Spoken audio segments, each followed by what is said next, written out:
Osman, are we on? Okay. Great. Good afternoon, everyone, and welcome. I need to say immediately that we have some problems with the speakers, and so if you don't hear me, do you hear me okay now?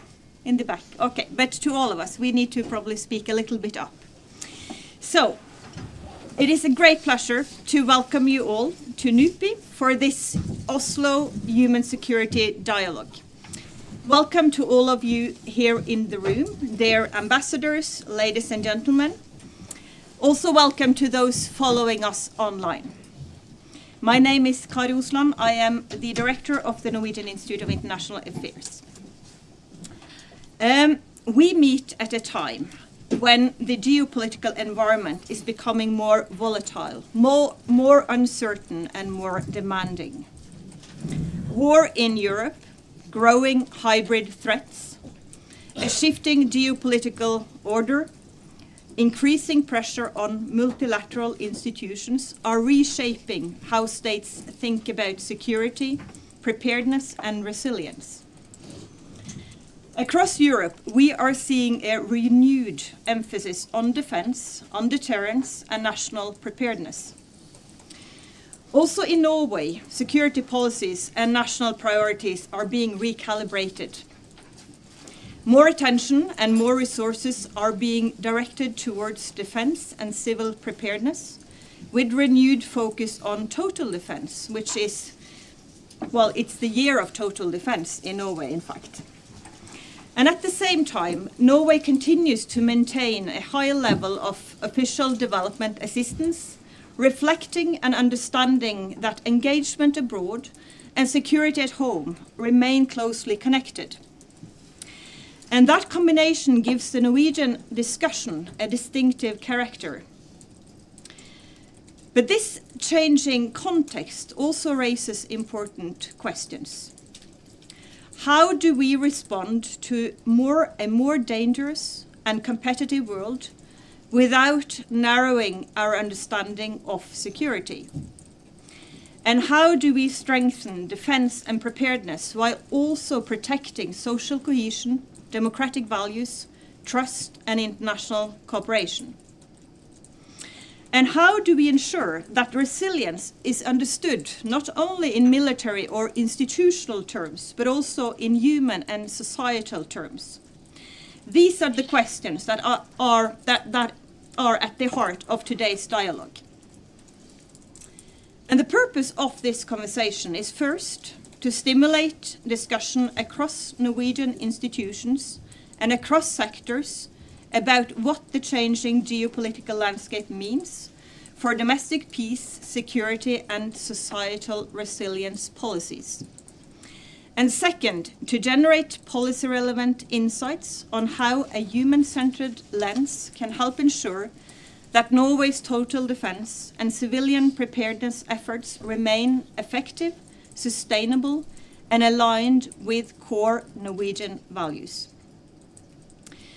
And today's discussion also builds on exchanges already held in Stockholm and Helsinki.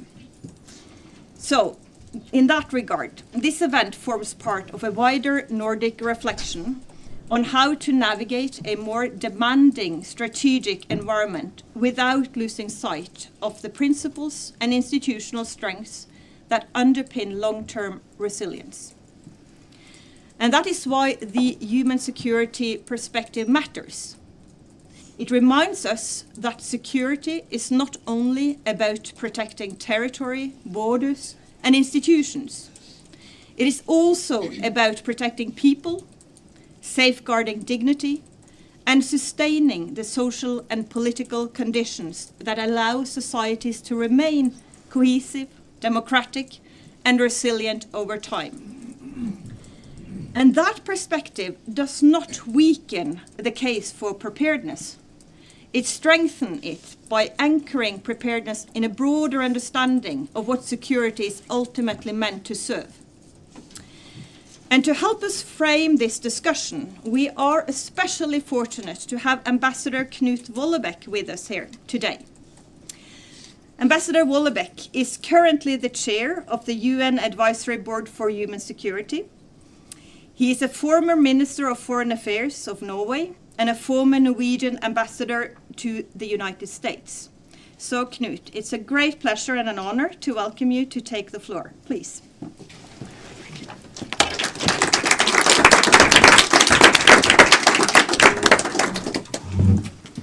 Thank you, Kari, for your kind words of welcome. And you have grasped human security in such a way that I think I can sit down. I don't need to add much, and that's quite impressive. So thank you very much. But I guess I have to sing for my supper, so I'll do that. And at least I should start with thanking you and NUPI for hosting this event, Cedric for organizing it in such a wonderful way. And also to SIPRI, who is represented somewhere here, for being the kind of the backbone on what we are doing, and also to the others that have been helping us when we have been, as you mentioned, to Stockholm and Helsinki before we came here. So it's over the past 2 months, as you referred to, we have met in Stockholm and Helsinki to reflect on how the Nordic region can navigate the rapidly changing security environment. And so I am very grateful on behalf of the Trust Fund for Human Security to thank our partners and also those of you who are here. And I think I see representatives of the Embassy of Japan here, so I have also to add a word of thank you to Japan for its generous and continuous support to human security, the Trust Fund in the UN. So please report back to your government. I hope you will say that the funds are well used.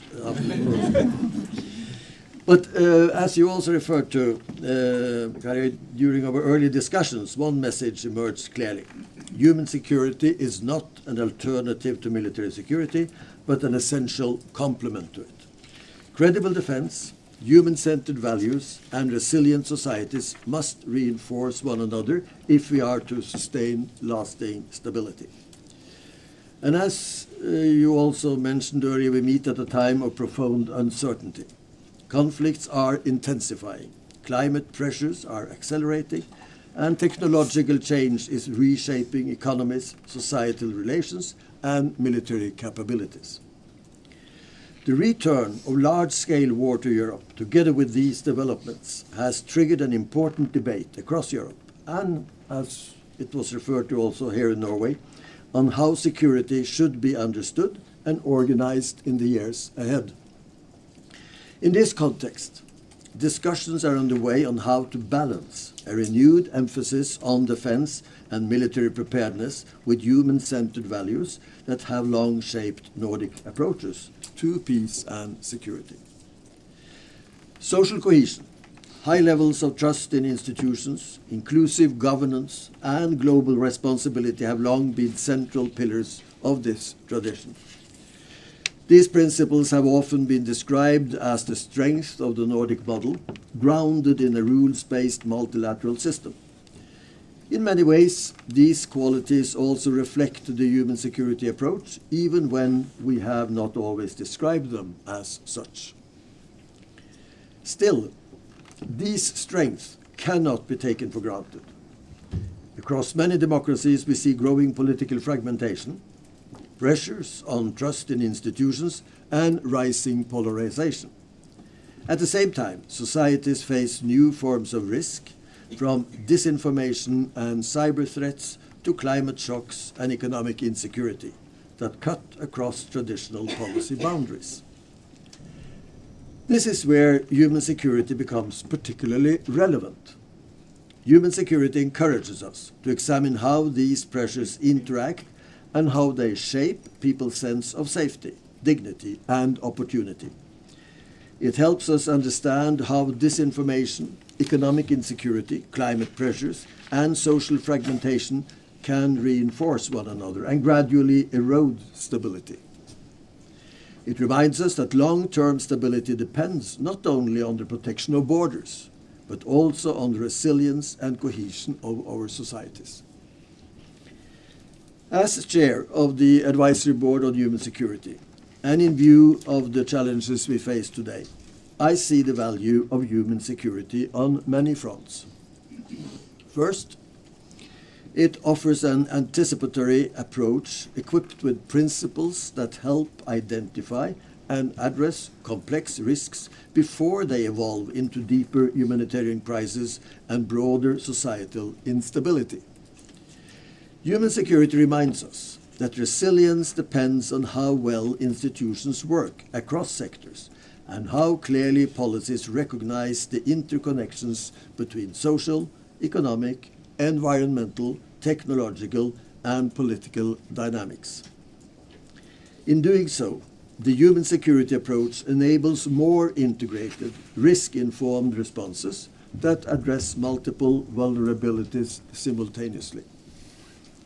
When these linkages are understood and addressed early, responses become more coherent and societies more resilient. Second, efforts to strengthen societal resilience cannot take place in isolation. They depend on an international environment in which cooperation, stability, and shared rules can be sustained.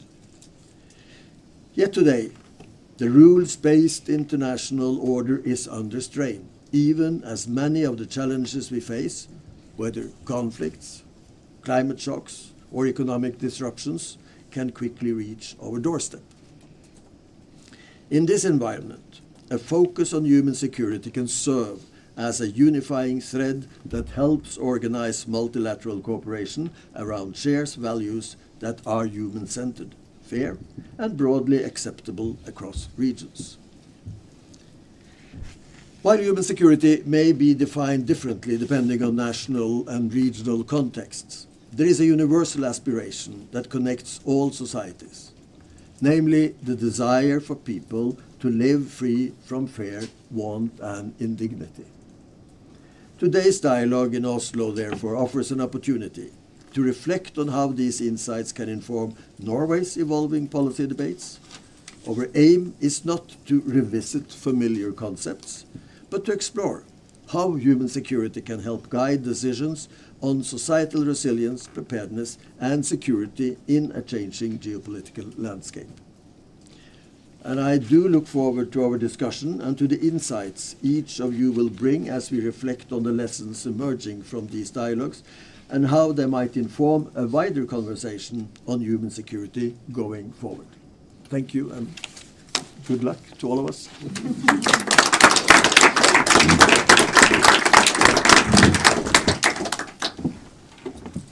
Okay, so thank you very much, Knut, for helping us to frame this discussion. We will now have a facilitated panel discussion before we open up the floor for comments, introductions, and a dialogue with all of you. So let me start by inviting up the panelists. You know yourself who you are, but I will also introduce you once you come up here. So Julie Marie Borna Fossem.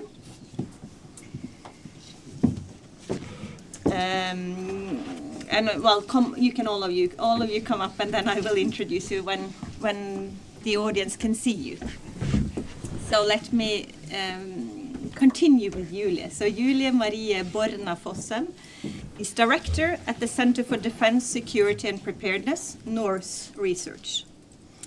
And then Odd Gleditsch, chief analyst, Department of Total Defense and Analysis, the Norwegian Directorate for Civil Protection, DSB in Norwegian.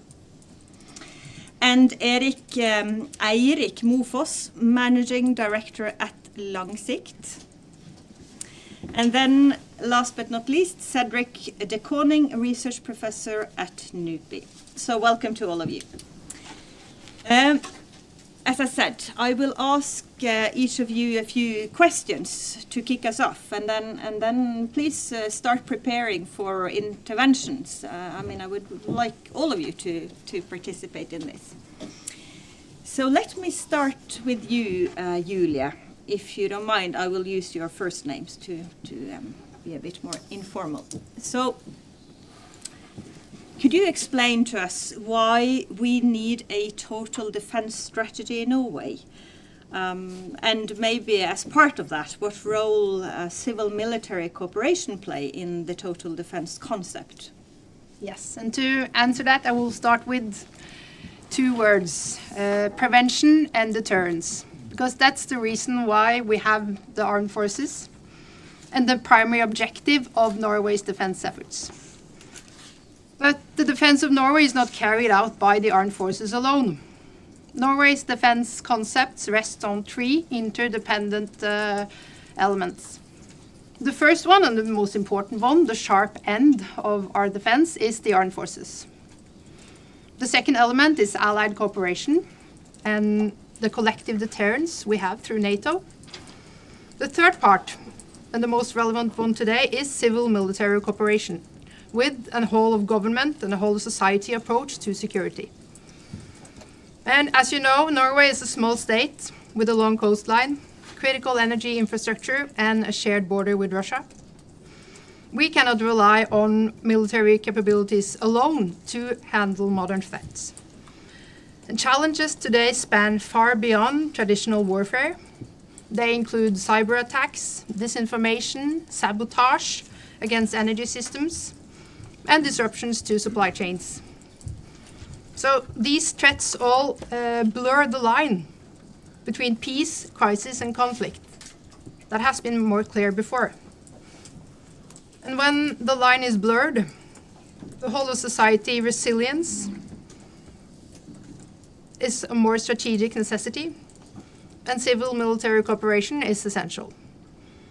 And when we talk about civil-military cooperation, it's important to know that it goes both ways, and the situation decides what way the support goes.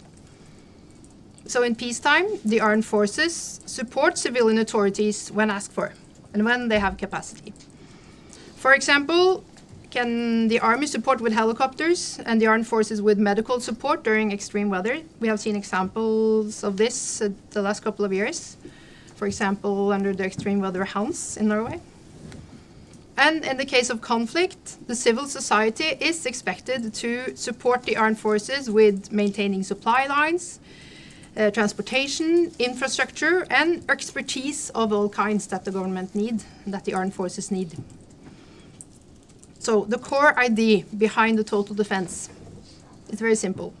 It's to ensure that we can make optimal use of our society's resources in the event of a serious crisis or war.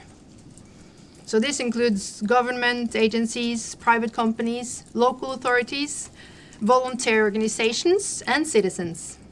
So they must be prepared, all of them must be prepared, to not only support the armed forces during crisis or war, but also, and this is a very important matter, also to maintain the essential functions of society. That includes health services, transportation, communications, energy supply, and emergency response. So the total defense is supposed to support the armed forces, but is also supposed to maintain a resilient society. And this has gained increased importance over the last couple of years due to the security situation and the expected threats we see. So in this context, when we talk about human security, it's important to know that a whole of society approach is required to improve society's resilience, both against military and against non-military threats. So that's why we need a total defense concept. Mm-hmm. Good. But can I follow up then? Because we are at a research institute, so I'm wondering how can research cooperation between military and civilian R&D institutions strengthen both defense capabilities and increase the resilience of society? Excellent question. So modern security challenges no longer fit neatly into civilian or military categories.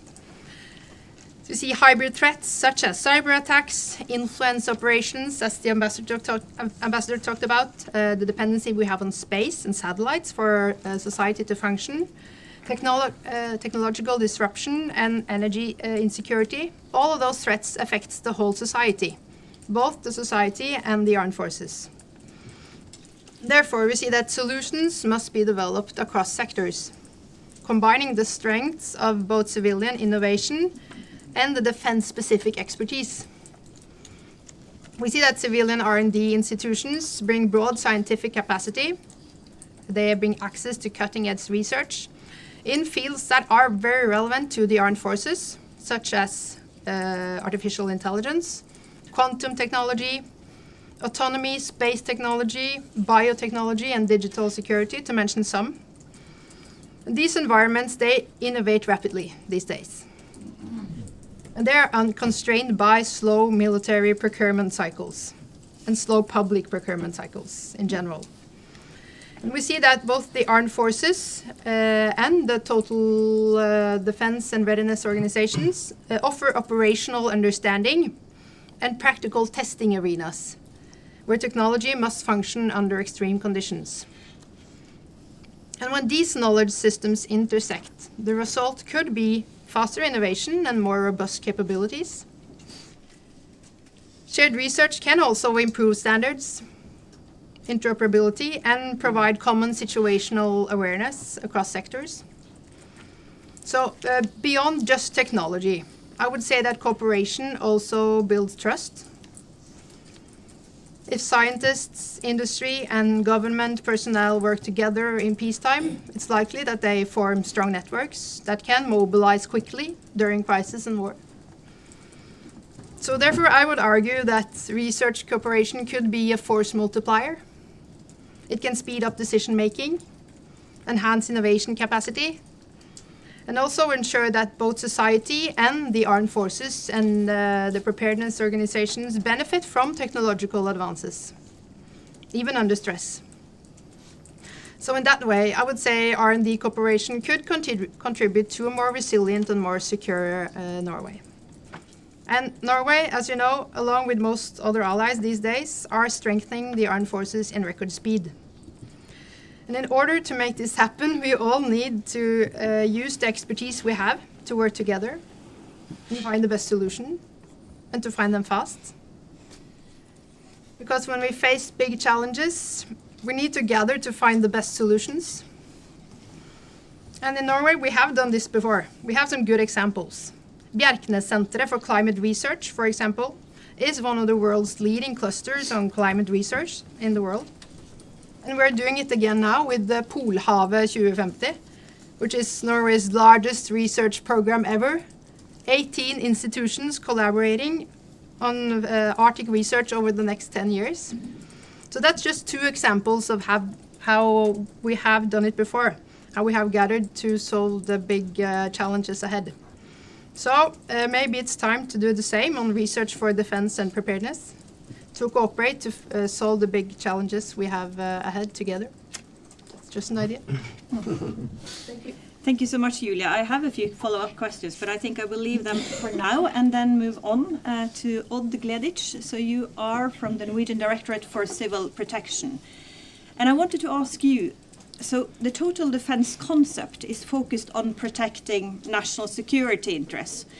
But how does civil agencies like your directorate also work to enhance the security of the population? Can you inform us a little bit about that? And also, what would a human-centered approach to total defense look like in your mind? Thank you for the question. I think, as my colleague here said, the total defense concept, I think commonly people think about it as something protecting national security. But it's actually, since post-World War II, also been about protecting the civil population. And we've had a concept for civil defense from about 1937. So actually before we had a total defense concept, we actually had a civil defense concept. So that's the origins of today's civil defense organization, Sivilforsvaret, in Norway. And that was based on a lot of the experiences from the Spanish Civil War, where we also in Norway saw that the war affected the civil population more and more. And then during the build-up after World War II, during the Cold War, the civil defense organization was expanded rapidly, and it was over 100,000 people at its largest. Today it's about 7,000. And we had shelters, we had plans for evacuation, and the total defense concept was about civil society supporting the armed forces, but it was also about protecting the civilian population. And then, the Cold War ended. Our focus as well was more about protecting critical infrastructure. We had the war on terror. So the civil preparedness focus shifted from civil defense towards civil protection. And then came 2014 and sort of the new total defense concept that Cecilia here in the audience was in charge of developing for a few years, which was a lot about enhancing civil society's capacity to support the armed forces and NATO. And then I think the war on Ukraine from 2022 has sort of shifted our attention towards a war that we didn't plan for before, that also affects the civil population in ways that we didn't see possible, really, I think, post Cold War. We had planned a civil defense concept that was based on a war in Norway, mainly targeting legal targets like military installations, so on. But what we see in Ukraine is a war where the civil population and civil infrastructure is targeted as part of the military strategy, not as a side effect, but where they actually go after the civil population and civil infrastructure. So that has changed the way we also now have to work, where the total defense concept can not only be about civil society supporting the armed forces, but we also have to enhance our capacity to protect the civil population. And Norway's been very good at this abroad. Our Ministry of Foreign Affairs is really good at developing policies and so on for protection of civilians in humanitarian emergencies abroad. But it's quite hard to imagine what a humanitarian emergency will look like in Norway, and what will be the humanitarian needs in Norway, and what will the response be. What we know is that we're not going to have a UN system or an NGO system coming in like we see in other parts of the world. The responsibility will be at the police, at the health service, at my agency, and so on.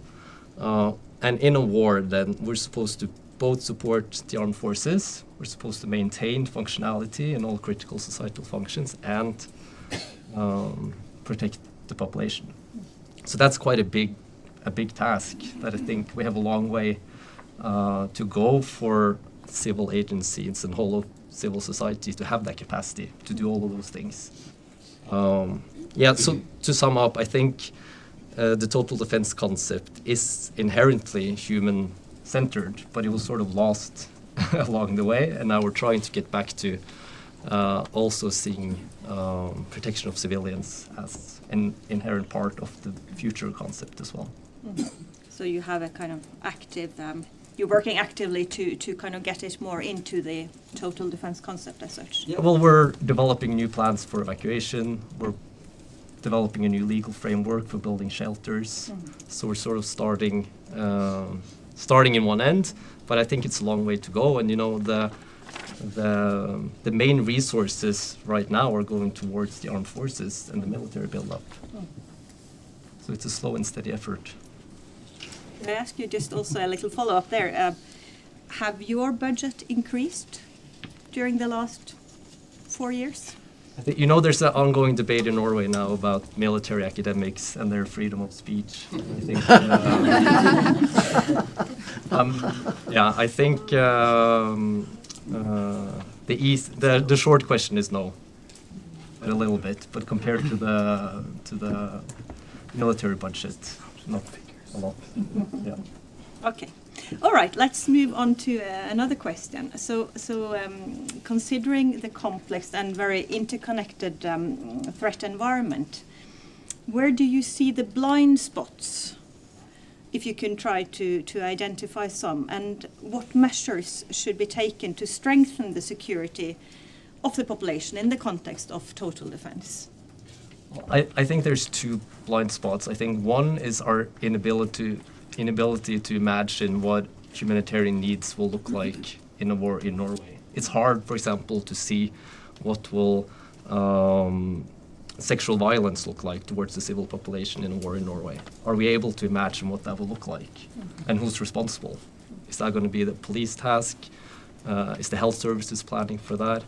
And so on. And then I think the other blind spot is, like I mentioned earlier, the the three different tasks civil agencies and civil society is asked to perform in war: supporting the armed forces, maintaining functionality and trying to maintain a normal everyday life for the civil population, and then also protecting the civil population and dealing with all those extra demands and needs that will be in war. I think that's hard to imagine, and I think we have a way to go in terms of see how that will play out in reality. Thanks. Let's move on to Eirik Mofoss. So you are from Langsikt. Maybe you should spend one sentence explaining what Langsikt is, because you are a fairly new organization. That's correct. So Langsikt is a non-partisan think tank established in 2023 here in Norway. We work on global issues such as development aid, global health, health security, threats from emerging technologies. And the common denominator is kind of blind spots, as you mentioned, or as you were asked about. So we work on things that get too little political attention because it's far away in time, far away geographically, or maybe conceptually far away. Maybe it's low risk or low probability, high consequence, so people tend to underestimate them. So I think a common denominator for what we discussed today is that it's often neglected, especially the new and emerging threats. Okay, so with a strategic foresight lens, because you try to do some foresight analysis, what threats do you see from new technology that Norway is not prepared for, and where are the biggest gaps in your view? So I think maybe the biggest gaps are where people here today have less experience, not because you're not educated, not well prepared, but because the threats are very new. So AI and biosecurity driven or enabled by AI development. So AI, as you all know, developed very fast, and this also enables biosecurity concerns and biological threats to be much cheaper and more available than we've ever seen before. So we discuss cyber attacks. The defense is the Norwegian armed forces are getting ready to prepare for this, but we're also seeing issues with new critical infrastructure being built outside Norwegian borders. We have no control. We can't regulate it because people are using it independent of Norwegian policymakers' decision, and it's not necessarily enough also to regulate this new AI labs, especially in Norway. We see currently with Anthropic going against the War Department in the US, it's difficult, it's strongly concerning to me, and we see that self-regulation is not enough. But beyond the threats of misuse and accidents and sovereignty from AI, we also see new biosecurity concerns. So according to OpenAI, ChatGPT-3 was a biological threat because of its capabilities. According to Anthropic, their newest model can enable an undergraduate student to create in scientific subjects to create biological weapons.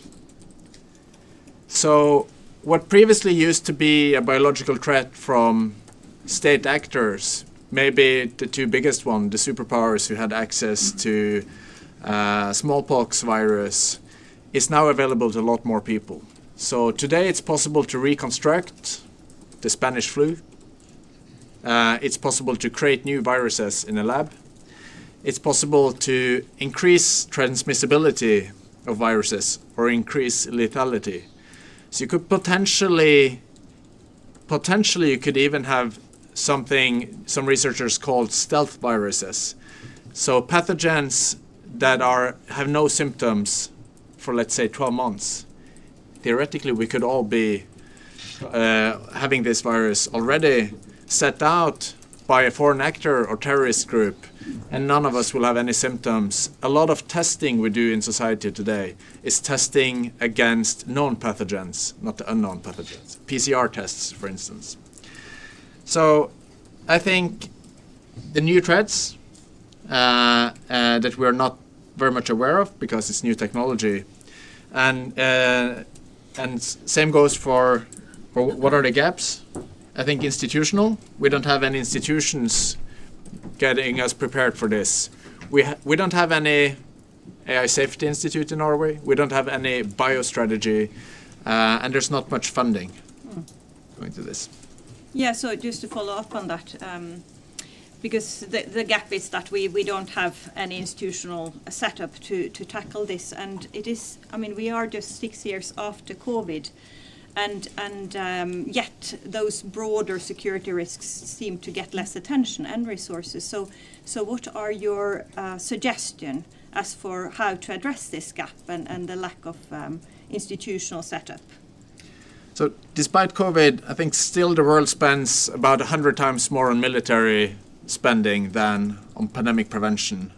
And even though the UK has set up, I mentioned something we've proposed several times in Langsikt, is Norway should join 12 other countries in the world who set up these national AI security institutes. So the UK spends around 900 million kroner every year on its national security center.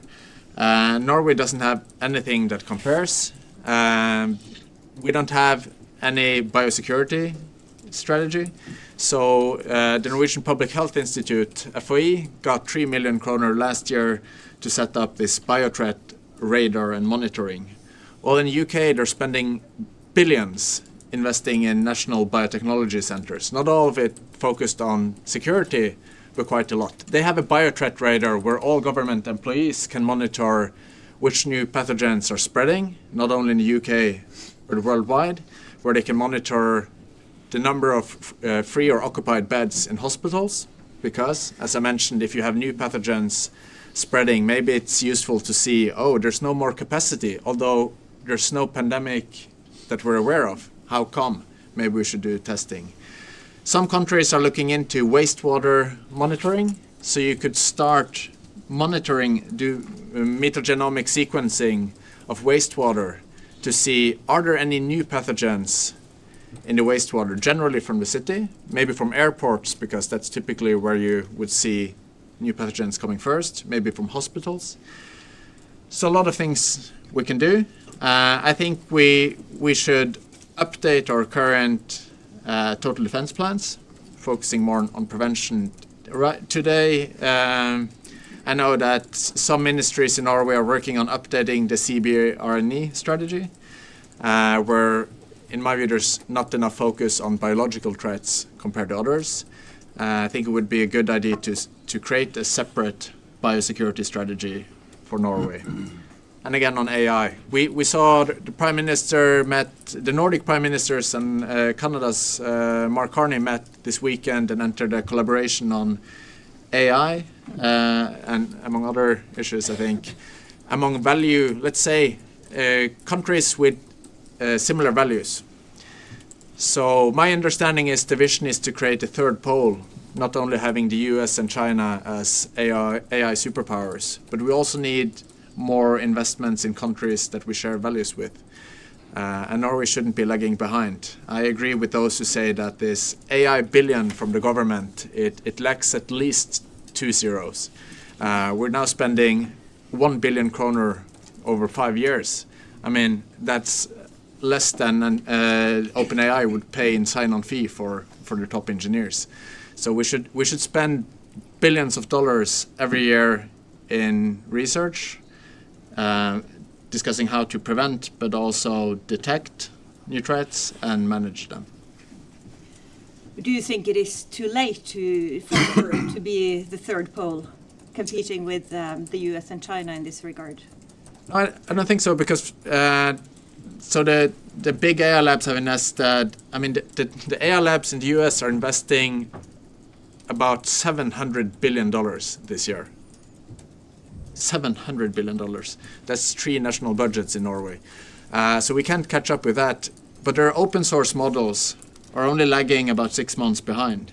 I mean, we don't start 10 years behind. We can actually catch up almost quite soon. And I think it's not necessarily important to have the best models. Sure, if there's a war, maybe we need them. But I think to understand and avoid mass surveillance, to be able to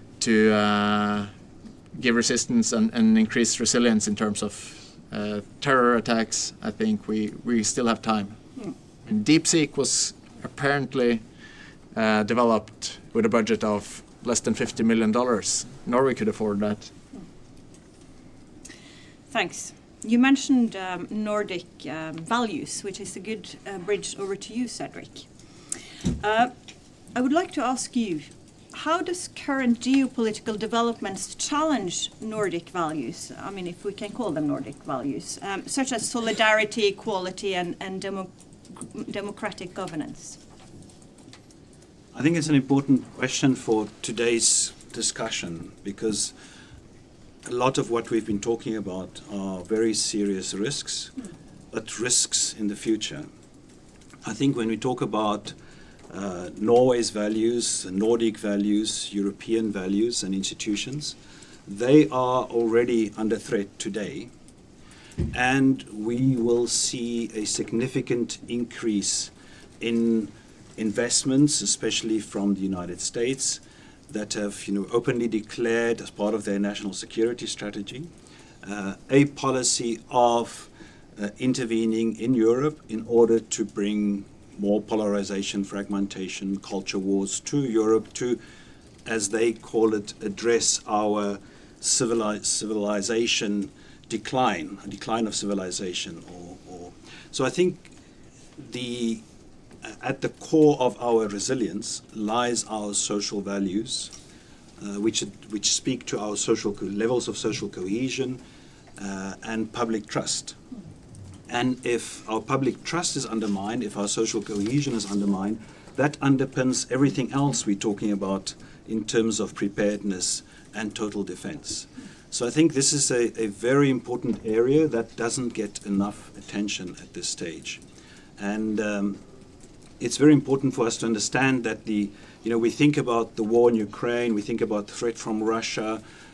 All of these are at their core a war about ideology. And the conventional wars we see, or the physical material wars we see, these are tactics to ultimately achieve a political objective, an ideological objective. So I think it's very important for us to also incorporate in our understanding of total defense and comprehensive security what our levels of social cohesion and public trust is and how we can strengthen and protect those. I would like to just stop a little bit. As for the concept of, Nordic values, is there such a thing, do you think? I mean, you have lived in Norway for 25 years? 20, sorry. But so you have both the outsider perspective coming from South Africa, but also now a more insider perspective. Do you think that there is such a thing as Nordic values? I think absolutely, and they are perhaps also European values and values that many other people in the world share as well. But these are, the essential freedoms, the democracy, the ability to participate in the governance of the country, values of equality, values of diversity, tolerance, I think solidarity. These are core values that certainly Norway and the Nordic countries are known for and champion in a sense, but they are not only our values. I would say these are broadly the values probably of the majority of people in the world. But we certainly have a very important role in protecting and safeguarding those values.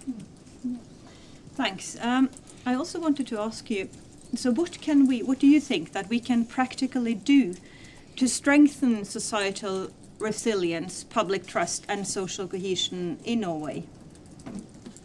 I think these concepts are a bit vague at the moment. As important as they are also less tangible. Yeah. So I think a very important task for us in the coming years is to really unpack what does it mean when we say social cohesions in Norway or in the Nordic countries? What does it mean when we talk about societal resilience and public trust? So I think we need to develop the kind of measurements and indicators that can help us to trace what these are and how are they changing. And we need to understand who are the institutions in Norway, for instance, that are promoting and sustaining these values. We know that, from all our years of research about peace and conflict, that peace is not something that you achieve. Peace is something that you have to sustain and work on continuously. And we can see in the US and elsewhere how easy it is for a society to lose these institutions. And these institutions we have, these values we have, are only as powerful as all of us working to sustain those values. So as we saw in the US, they're pretty vulnerable. They can very easily evaporate if we don't identify what those are and work very consciously to protect them. Also, we understand that we are under threat from the US, Russia, and others in terms of our values. So I think we need to, one thing I think is important to do is to study how the US has become as polarized as they are today. What exactly was the techniques that different interest groups used to arrive there, so that we can prevent that happening 10, 15 years from now. Also, I think we need to look at our legislation in terms of foreign funding for cultural and political institutions in Norway, because we know there's already a declared policy. It's probably already happening, but it will certainly happen significantly more in the future, that there will be actors, especially in the US and elsewhere, who's going to pour a lot of money into Norway to influence our values, to bring the culture wars to Norway. So we need to think clearly about how do we trace that funding, what is our legislation about allowing foreign funding for cultural institutions and political institutions. Those are some of the practical things I think we can do. Yeah. Could I also challenge you, Cedric, because you've been working on this topic for many years. So how do you understand societal resilience? I mean, as for these concepts. Societal resilience, I would say, refer to the ability of a society to withstand shocks and setbacks. And these are not always sudden shocks. So we've spoken a lot about, we can have natural disasters, we can have wars, which are kind of sudden shocks and setbacks. So societal resilience is precisely, as Odd and Julie explained, our ability to respond and sustain ourselves during a conflict, an outbreak of an armed conflict, for instance.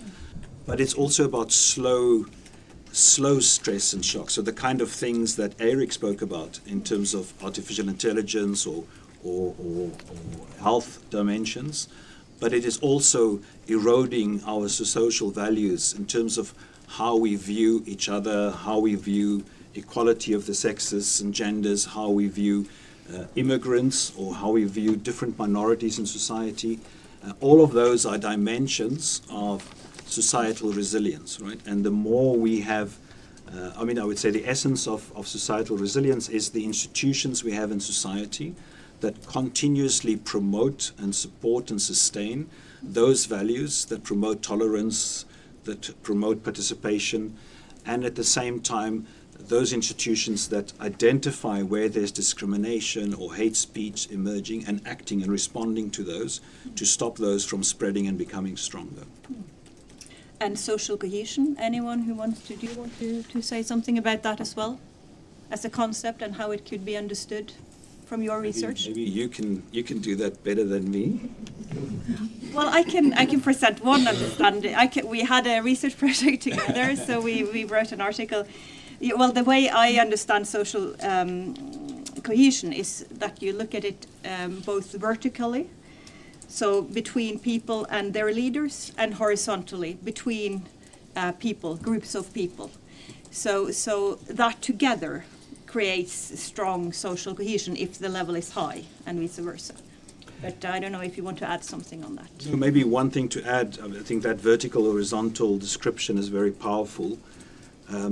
We all probably think our social cohesion is very high in Norway, and it probably is compared to many other countries. But we have seen a lot of pressure on public trust or vertical social cohesion over the last couple of months. And we have a number of colleagues in the room here, so this is really a dialogue because there's so many people here in the room who are actually working on democratization issues every day at different levels, from the communal level up to the national level. So it would be very interesting to hear from you. What are the kind of social cohesion tensions you find among the youth? We have students here as well. What are the kind of public trust issues you identify in society in Norway today? I think it's very important to match that kind of real social cohesion, public trust dimension of our society with what we are doing at the national policy level. Yeah. So I hope that can come out of our dialogue here together. Yeah, thank you so much. And let us then just move into that part of the program where I invite all of you to raise your hand and present your perspective on some of the topics that we have touched upon now. And I would encourage you to tell us your name and institutional affiliation. If you have one, I know that all of you have one. And please be a little bit brief. We have approximately 1 hour, an hour and 10 minutes. Yes, please. Yeah. So my name is Gisle Kvanvig. I'm from the Center for Human Rights, University of Oslo, where I work with our police projects, so investigations and interrogations around the world.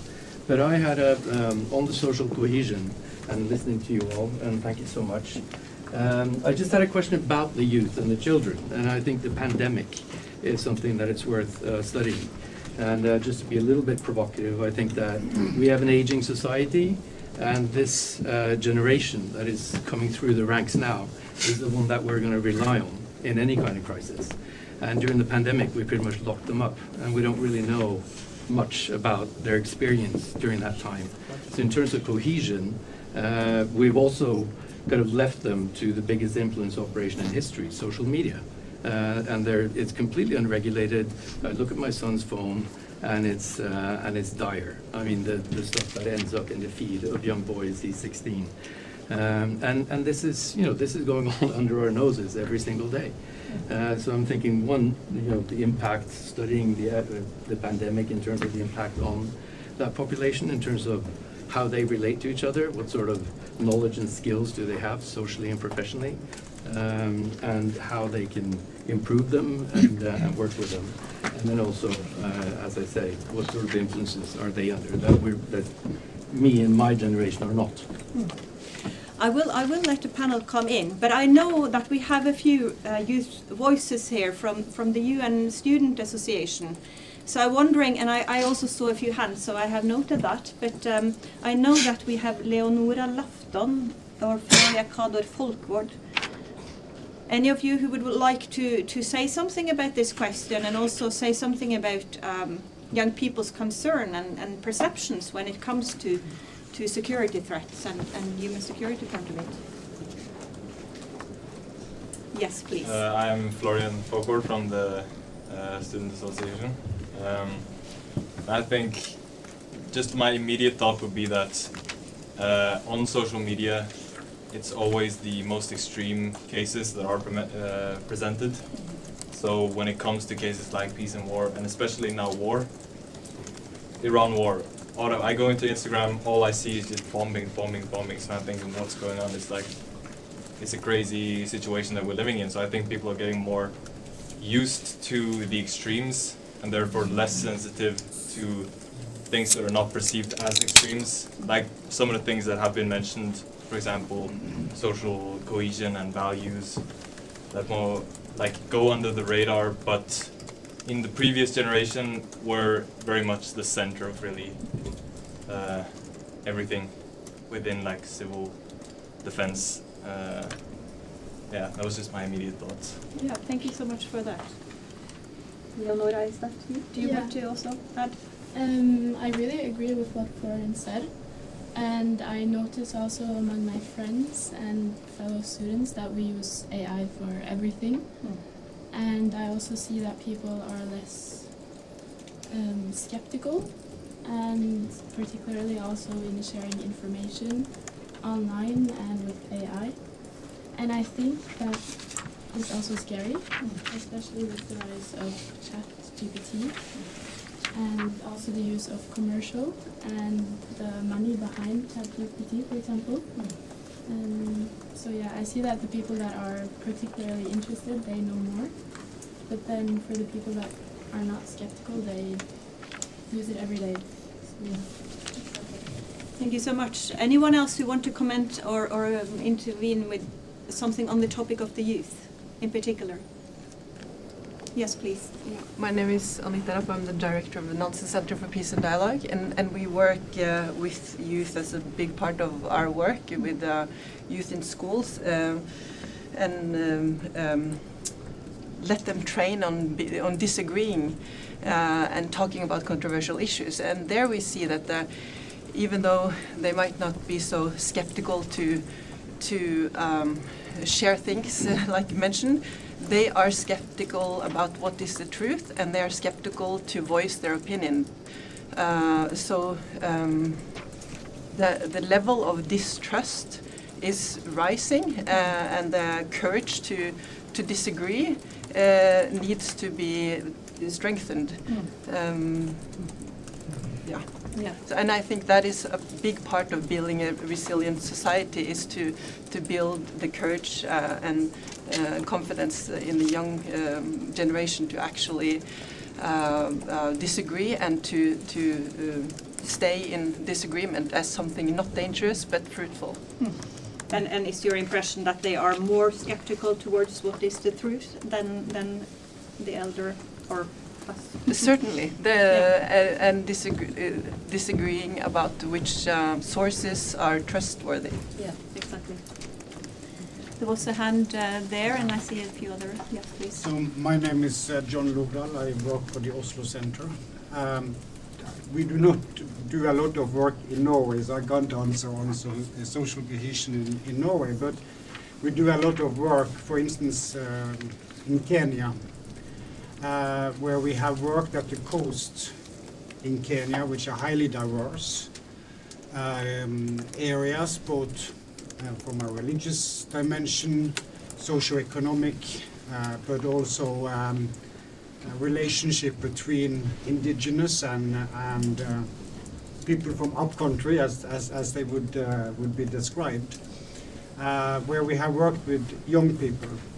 And I think that one of the lesson is a little bit in line with what was mentioned on Nansen about the opportunity for young people to meet and discuss and be able to have a shared purpose. I think is one of the lessons that I have seen as an important aspect to also for young people to feel that they need to protect something, and they are working together to protect it. Thanks. Did you have on youth in particular, or a broader? Sorry? Was your intervention on the youth in particular? No, it's not. So I'll just wait out. Okay. So then I'll take the few who had 2 fingers, which I then assume are on youth. So please. Excellent. And then Thank you will you. get the word afterwards. Thank you very much. My name is Erik Kruse. I work in Nordic Safe Cities, a network of 25 Nordic cities working for safe and democratic environments. And I would like to elaborate a bit on the aspects from Nansen Center, and also Cedric's question about unpacking this a little bit vague measures for, I think, both developing and practicing democracy.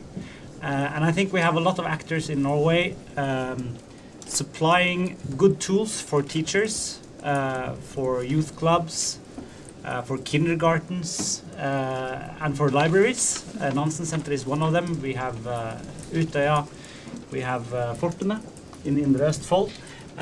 But to match these actors with these, what I call frontline workers working for democracy and social cohesion as schools and youth clubs. That's a bit of a tricky one, but I think it's so important, because we can have one seminar here or one conference there, but if we can improve what's happening in the classroom every day for so many thousands of students, it will make a really great impact. And I think we have to train and work out our democratic muscles, and also both use and innovate the democracy we have, if we will keep it the way it is today. Thanks. And I saw a 2-finger here. Was it? Yes, my name is Anne-Sophie. I work at the Stockholm International Peace Research Institute, and I can't really bring in Norwegian perspectives, but I want to echo something that we had in the Helsinki discussion.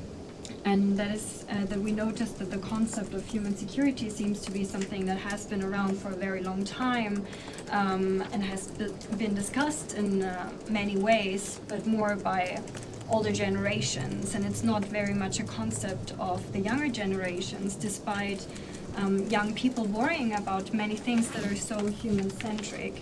And a question that came up there is how can you create the ownership within young societies and actually also make young people realize in the current times that security is not only military capabilities, but everything that goes beyond it. And that every one of us can actually contribute to it in different ways. Thanks. So then I saw you, the Swedish ambassador to Norway. Yes, thank you very much. I have a question which is not at all linked to my work, but rather as a concerned citizen and father. I have a question which is alluding to something that I find a little bit positive after all, and that's if I look at the generation of my children, which is 23 to 28 sort of, I see a growing awareness of this, and there is something positive about it when they actually take an active decision to, let's say, get out of Facebook, when they stop listening to AI-generated music, when they do not look at videos that they know are generated through AI. So I'm just thinking that there is something going on in that generation, which I really can't put my finger on, but which I interpret as a growing recognition of the problem. Yeah, good point. Julia, you had a two-finger. Was it on youth? No. Any more on the youth? Then you have one more on youth, please. Just one last one. Thank you, Kjetil. I work for NORAD, the section for prevention and stabilization. So just from a personal experience, like I think one thing that has struck me, I lived in the UK for many years, and what struck me there, I think, is that social cohesion in terms of kind of generational. Because a lot of young people that I spoke to were saying that, look, we are going to be worse off than our parents, mainly due to housing prices. So in a way, I think that does something with a society. We're used to thinking if you work hard, you're going to be able to buy, things are moving in the right direction. But my experience, even if Erik, you used UK as an example in many ways in terms of their investment, I think on the social contract, due to the kind of class society, my experience is that actually a lot of young people saying, look, I will never be able to afford. It's kind of they feel outside of the social contract. They are not within. And that, I think, is my fear also in Norway over time. If we create a society where the young people feel that they are going to be worse off than their parents, they feel outside, that creates that breeding ground of fertile soil for the misinformation, for external influence, disinformation, etc. So I think we should be very aware of that issue. Luckily it's not so bad here in Norway still, but I think in a way we could easily end up there in some years to come, and I feel like UK is struggling with it at the time. And I think this, just one reflection that is a bit different, I think this issue of misinformation and disinformation, of course we see it, I work mainly internationally in terms of funding the UN, etc. And we see that in, let's say, peacekeeping operation, it's a big issue. It's used to kind of attack the peacekeepers are foreign influence, they come with their agenda, etc. So you create that hostility against those that are there to do good. So I think in a way it would be interesting to hear more on those issues of misinformation and disinformation, because I think there is something maybe to learn from our international engagement and funding to Norway. Thanks. Thanks. Was that an intervention, a new topic, or was it on youth, Kristin? No, it was on the social contract. Okay, so I think because there was one more two-finger, so I'll let you in, and then I have you on the list, Kristin, for afterwards. Yes, my name is Hege, and I'm working at the Democracy Center in Østfold. And I was just thinking about things that students and you said about hope and we work with democratic resilience and everyday democracy. And I think it's really important that the youth have to understand and experience that what they do, what they say, and that they participate is really a part of democracy building, and a part that makes them want to do things, and not having it up here in the higher level, but just doing democracy and training. And I'm also agreeing with Nansen.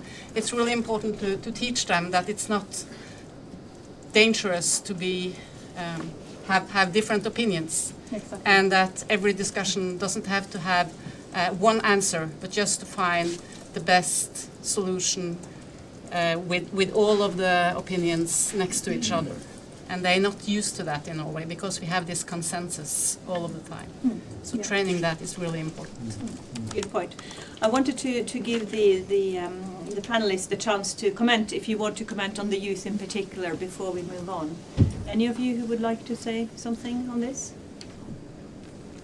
I could just add that in Finnmark at the moment, I think it's Tromsø Finnmark, there's a pilot project now on resilience in the youth population in the context of total defense, where they're trying to integrate, for example, total defense learning into schools and trying to engage the young population.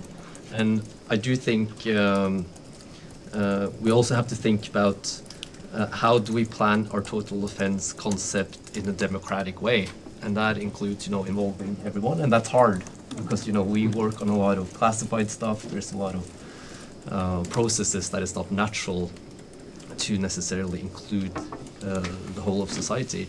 But I think including the youth population would be important, and I'm not sure we've cracked that code on how we would engage them in building a total defense, but there's a pilot project now in the north of Norway trying to sort of figure out a model that can be used for the rest of the country as well.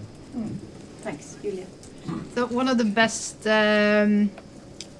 concepts we have in spreading information and legitimacy to the total defense, I would say, is the conscript service we have in Norway.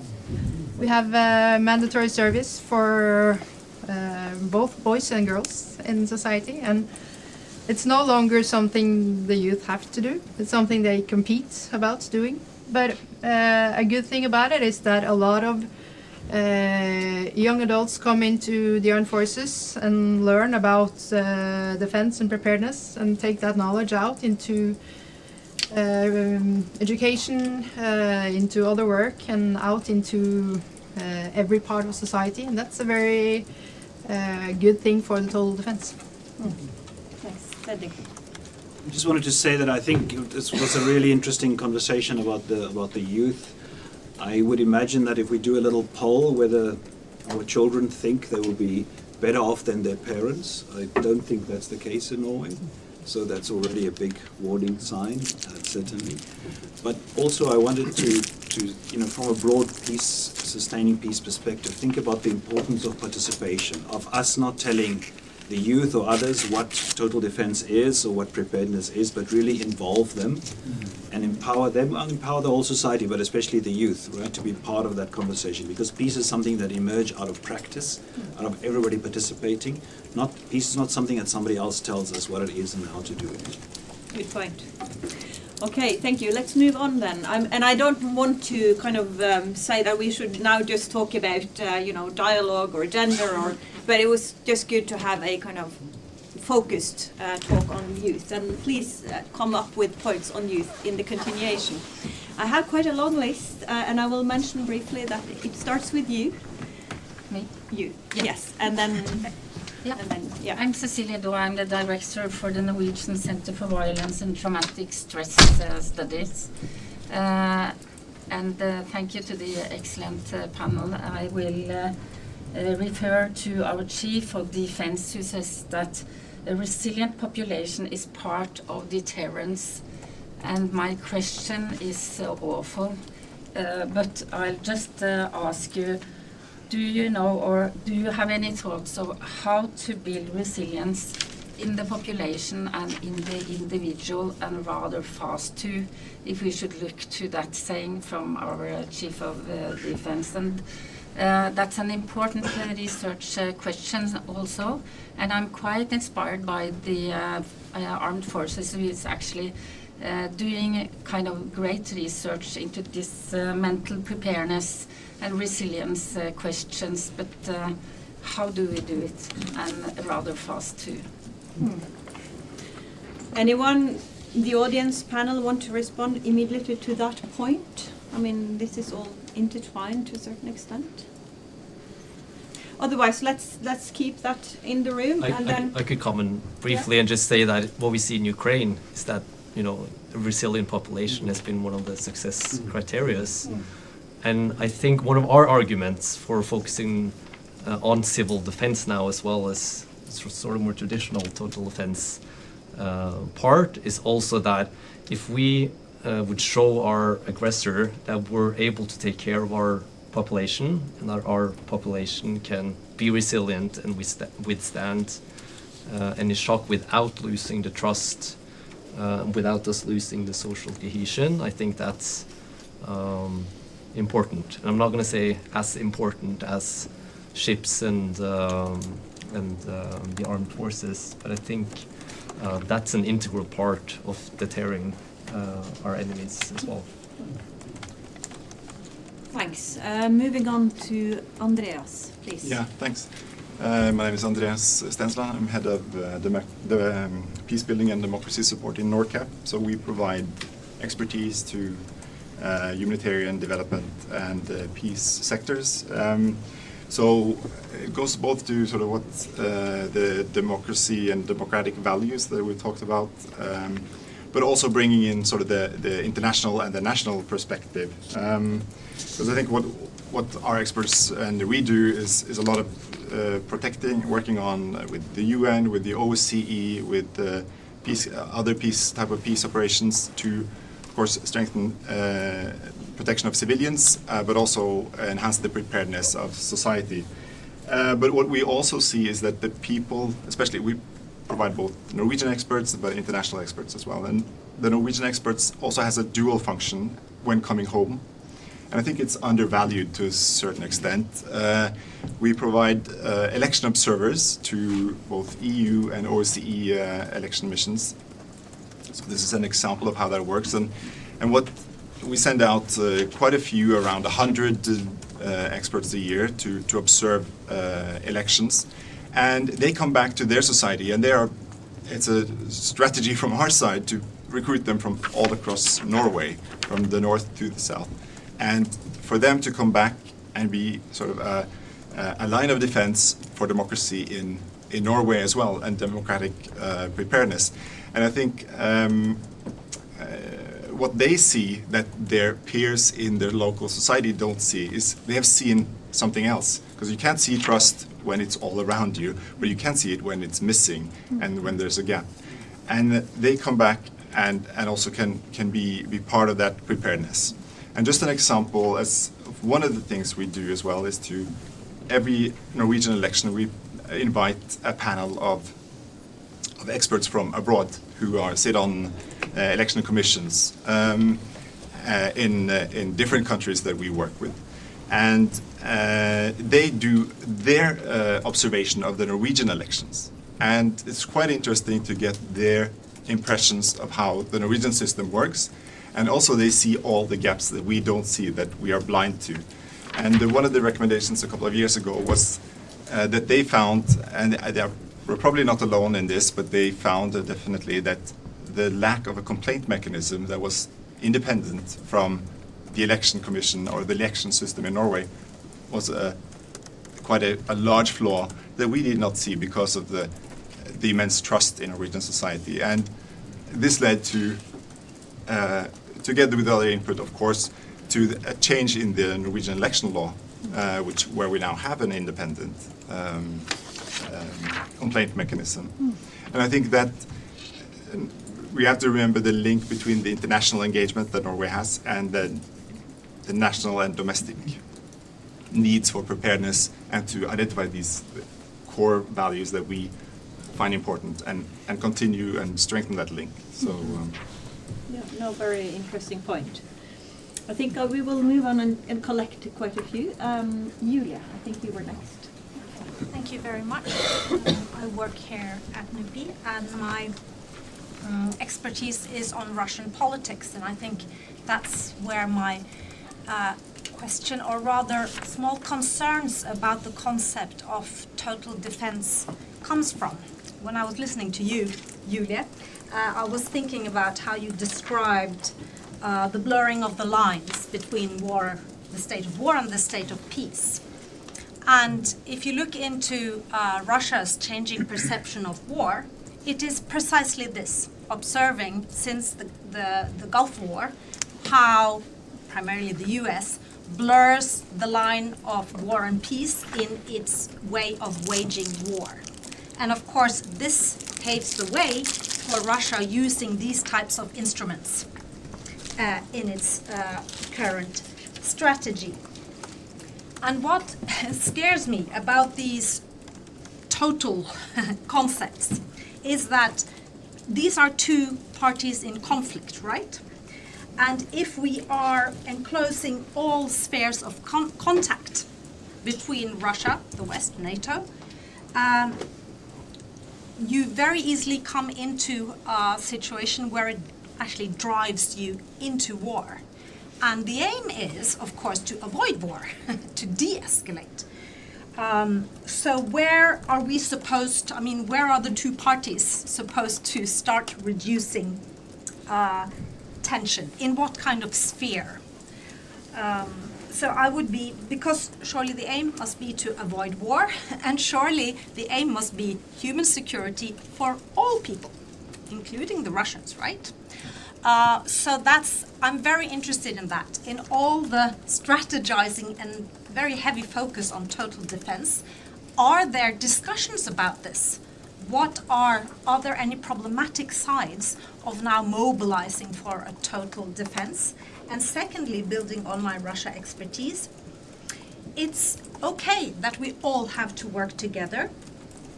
It's okay and necessary to have social cohesion, but we must not conflate that with the importance of being a pluralistic society.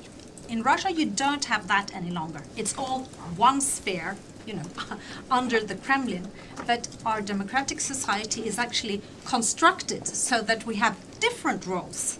Somebody, for example, needs to be outside of the defense, like academia, because you need somebody who has a second view. So that's, and just the point of keeping different perspectives, So I'm very curious about that, particularly for the two of you maybe. What is the reasoning? To what extent is that part of a critical discussion about total defense? Thank you. Thanks, and I hope that you are taking notes so that we will get more voices here. I think it was next, Kristin. Please introduce yourself. It's a very good sequence. Hi, thank you. Kristin Bergdahl Sandvik. I'm a law professor here at the Faculty of Law, where I work on the ripple effect of 22nd of July, and then I'm a law professor in Tromsø, where I work on Sami law. I also convene a Nordic research network called CritPeace, where some of you are members, where we try to sort of engage a critical conversation about rearmament and defense and procurement and the importance of articulating ideas for peace, not only investing in defense. I want to pick up on this excellent comment on the social contract. So, if we look at Norway today, and I would look us to look harder at Norway and how fragile the democracy here is. We had 19 murders last year. We have a Jewish minority who would very much like to be part of that social contract, where they don't have to have their kindergarten guarded by police. In 2050, we might be a country without a Jewish minority because they left. We have remigration entering the vocabulary of sort of common political discourse. Looking around in this room, largely white, we're not doing a very good job at social citizenship and understanding that public participation for someone like me is a lot less costly than for someone else. So I'm concerned about sort of just this lack of democratic work we're all doing to sort of include voices. And finally, you know, SAPME is becoming more or less a military training ground. So you can sort of protest against green colonialism and green energy in transition. But what's currently happening in the Arctic, in northern Sweden, Finland, and Norway, is literally eliminating the possibility for a sort of a viable, I would say at least, Sapmi reindeer herding. And it's very invisible in this larger conversation about militarization. So trying to include perspectives that are not those of that sort of, I'm going to say white Norwegian majority. But that's democracy. Like Julie said, you know, we're a pluralistic society. And shouting for more funding to our own work isn't really going to help protecting the democracy that we have. Thank you so much. I think we still move on. Behind Julia. Yes. Sorry. I'm Maria Bard from the One campaign. We just released a report which is called The Security Paradox, which is looking at defense, diplomacy and development and how spending has increasing, looking at the 10 main OECD countries, looking at the spending trends. And of course, spending to security to defense has increased, whereas the other two have not. And that's, I think, is an interesting, of course, discussion here as well. How do we think about looking into the future, this following the money, as someone said, maybe in another context, but how do we understand what that will lead to, and how should we react to that? Norway, though, it's 1 to 2, so it's better than the rest of the other countries, whereas there is also a trajectory in Norway to increase. And we know, given the geopolitical situation we're in, that might be necessary, but how do we then deal with the other two, given the discussion we're having here today, and what will this lead to? But so that's just a reflection, but my question is really following up to what you said here on, sorry, I didn't know your name. Andreas. Andreas, what Andreas said on lessons learned from what Norway has invested in other countries and expertise. Odd, you mentioned that it will not be like if a humanitarian situation appears, it will not be the UN clusters, etc., etc. But how can we take advantage of all the lessons learned? How can we include that? Well, I'm saying we now, I'm from Sweden, but I mean, it's the same situation in Sweden, of course. How can we make those lessons more present? What can be done? The health sector definitely is one of those things. We have had so many people working abroad in crisis, in conflict settings, coming back. I mean, I have a colleague in Sweden, he's a medical doctor, and he said, if disaster strikes in Sweden, we will not be prepared to deal with that, given the situation we're in right now. So how can we really practically incorporate those lessons learned? So I would like a more concrete answer on how do you see that being possible and being done? And then my final question is on, do you see the project Turning Point that's been launched by Minister Aukrust? Maybe this might be to you, Erik, but to the rest of you as well. In this shifting world, could this discussion be relevant also to include in Project Turning Point? How can the MFA, how can other, the foreign affairs instruments be more practical in the preparedness that we're talking about now in Norway? Could that be part of the answer maybe? And how could that be seen? Thank you. Thanks. So I have probably 8 people on the list, and I think, I will give you a chance, but I think it is, we have a lot of expertise in the room, so I will let a few more come in, and then you can get a chance, and then we take a new round. Is that okay? Yeah. So the man with the glasses, there are many men with glasses here. Okay, so I'm going to stand up because I'm in the back of the room. So my name is Gunnar Stølsi. I work for the Ministry of Trade, Industry and Fisheries. But I have a sort of peculiar job because I'm also the head of a secretariat of an international declaration and also an initiative that we call Blue Justice, which is about basically maintaining a network of civilian law enforcement focusing on organized crime in the global fishing industry. But I'm not interested in talking about fishing.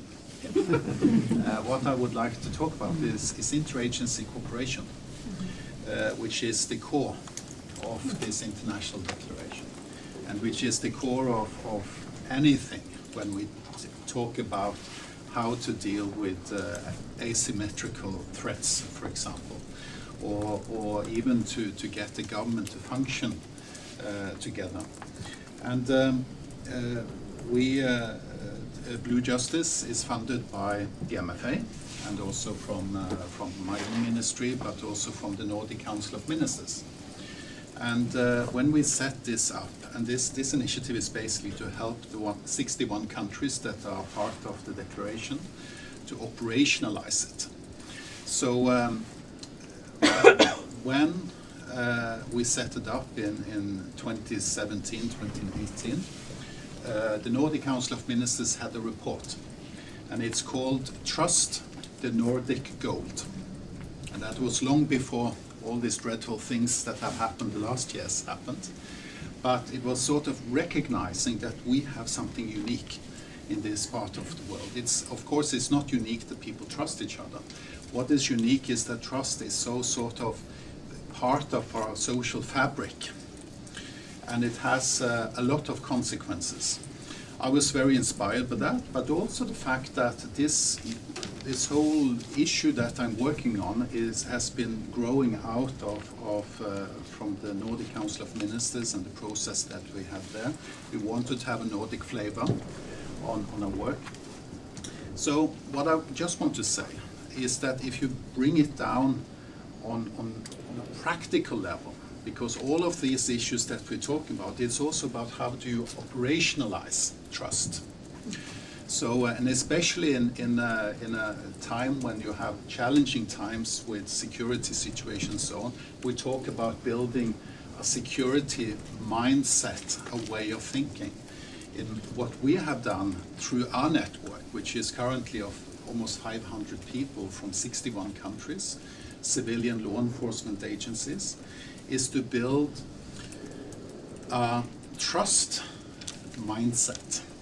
And we actually operationalize that and use that as a tool on how do we interact with each other. We even have small workshops asking the people that are part of the network, how do we increase the trust between us? And and our experience is that this is quite useful. So I just want to say that, of course, there are trust issues in the society and so on, but we have something unique, and we have a tool. And it's also possible to operationalize it and use it as an active tool when, for example, having development projects, etc., etc. So, thank you very much. Great, thank you so much. Louise, please. Yeah, thank you. And thank you also for bringing up a very, very time-critical debate. I really appreciate this discussion. Louise Olsson from PRI. Oh yes, sorry, yes. I'm a research director at the Peace Research Institute. I'm focusing very much on gender equality dynamics of armed conflict and in total defense.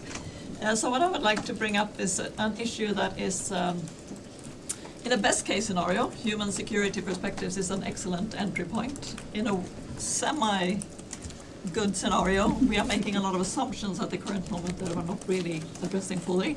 And worst case scenario, we have tensions built in that we need to address head on very early rather than later. And I think the best case scenario is that because we know that an armed conflict, the way unfortunately we see it played out in Ukraine, has very strong but different effects for both women and men and on girls and boys. And we know that that will affect the human capital development and the resilience over time. So in a best case scenario, the human security debate can help us highlight these, how gender equality in a sense works. But I'm a little bit afraid that at the current moment we are somewhere between, in the Nordic countries, making assumptions that we will use gender equality automatically, because it is the way we are. So we will not make absolute concrete assumptions about what the effects of an armed conflict would be. And in a worst case scenario, because we know that in the NATO, the human security and the women, peace and security are actually quite fraught with tensions. there are quite a lot of people who want to stay at the human debate. They do not want to talk about gender. They would definitely don't want to talk about women's rights. Now, that would not be so much of a problem for the Nordic countries if gender equality was not the way that sort of the oil of the whole system. That's how we work. Right? So we have 50 to 60% of the female population being part of the labor force. They are part of the critical societal functional parts of society and total defense. So if we don't make the calculations, what does it really mean to bring this into and make it more concrete? I'm a little bit afraid that we'll end up with more of a culture war than actually making assumptions about calculations about how we actually function. So how can we make that more concrete? And I think that's my question also to the panel. How do we actually bring this down to calculating certain effects? So, for instance, of losing a large part of the female workforce when they are forced to choose between family responsibilities and work responsibilities, because that's going to be a fact. And also in terms of the violence that strikes differently at men and women. What are the preparations, as you very correctly said, about how we actually prepare the society for that? So how do we make this less of an ideal and more of like a practical question? Thanks. Akomuto, please. Thank you very much. Thank you for this invitation. My name is Akomuto. I'm from Japan, Japan International Cooperation Agency, and I serve as a research fellow at JICA Ogata Sadako Research Institute. And as you may know, Japan is promoting human security as its principal policy of development cooperation. And my research institute is now developing human security indicators. And I remember Cedric has raised about how to developing the indicator. So therefore, just I'd like to share some ideas about the human security indicator. Well, I hope this fits to today's topic. But to develop human security indicator, as you may know, it's a concept which covers to protect people's survival and life and dignity and environment. Therefore, when we develop a human security indicator, we also categorize the existing indicator as survival indicator, life indicator, dignity indicator, and environment indicators. And we selected in life indicator, which is consist of causality caused by disaster, causality caused by conflict and violence, causality caused by a demographical issue, and causality caused by health issue. And also a life indicator, we selected the indicators for related to education, poverty and disparity, job, infrastructure, and DX. And also about the dignity, we are selecting the indicator which shows self-respect and solidarity, public space, vulnerable people, and also about environment. We selected the indicator to express the nature or environmental quality and climate change. So we understand that human security indicator can cover cover or visualize the threats which affect people's survival and life and dignity and the environment. And we understand that selection of indicator may be different per country, or selection of the indicator may be different per region, and may be different per generation. So kind of the process of developing this kind of indicator may deepen the understanding among different regional people or different generational people and also different country. And because we are talking common issue about how to measure a human security issue in general. So, well, I just wanted to share that this process might be also, good process to share the common understanding about what is human security threat and what we can do for them. Thank you. Thank you so much. If you don't mind, I have changed my mind as for giving you the floor now, because I think it is in the interest of all of us to let as many come up with their intervention, and then you will manage to, you have to pick and choose towards the end. So then, and I know that I missed someone on this side, but I know that Florian there, and you afterwards, and you. And if somebody else, then if I miss somebody else, then I will note it now. So please, Florian first. Yes, thank you very much. Florian Krampe, Stockholm International Peace Research Institute. I lead one of our research areas on peace and development. And good to have equal representation of Florians on both sides of the room. Cedric got me thinking, like he tends to do, and it's a really interesting point you raised around, like in a way, the restriction of external influence. And I mean, fully agree with the point we need to study what happened in the US. But of course, I mean, if I'm generous with the point you raised about funding cuts and some of those issues, I'll go Popper and paradox of tolerance. So, you know, the tolerant have to be intolerant towards intolerance. If I'm not generous, I have to look east and wonder, isn't that what the neighbor is doing in its policy and is actually restricting us? So I'm curious, in your view, where are the guardrails, and are there guardrails within the concept of human security actually that would allow us to tread that fine line that we are promoting tolerance while implementing restrictions?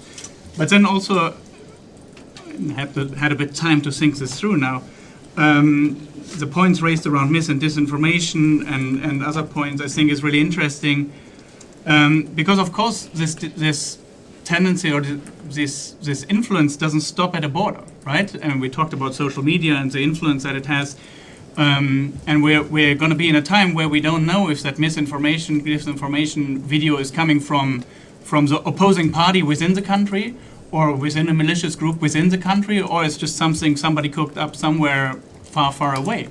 In the environment with social media, that is simply the reality, which re-emphasizes the point about resilient societies. And that would be maybe my question, very much piggybacking on the colleague who raised it in the context around Russia. Sort of, again, what part of the traditional human security framing and human security concept is actually helping us to build this resilience within societies, that we have the knowledge, that we have the frameworks to implement the guardrails, especially in a context of total defense, of militarization, where everything is going, that we're not falling for the tendencies that, you know, we're just ending fully up on the other side of this equation. Like, is there anything within the concept of human security, especially in the Norwegian context, that you see is making sure we stay on the right side of history? Thank you. Please. My name is Tuol Peresen, and I am the director of UNDP's Global Policy Center for Governance here in Oslo. So I'm glad that there's a bit of a mix about the national issues and the international issues. And I wonder if it would be also useful for us, you know, going forward to kind of have a bit of a deliberate approach to what is a purely national issue when it comes to policy and action, and what is something that Norway and other countries benefit from a much more multilateral approach.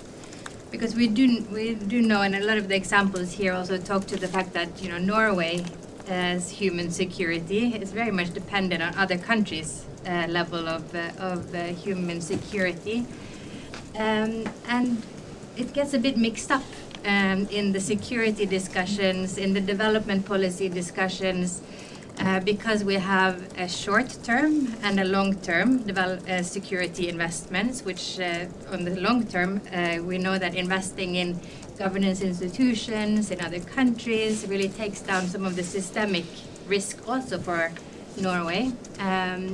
And it was mentioned turning point, and I do think that this is something that we see being a very relevant discussion for that. So there's long-term and short-term investments in reducing risks, and there's also, like Eric was saying, the near and the far. How do we balance this? But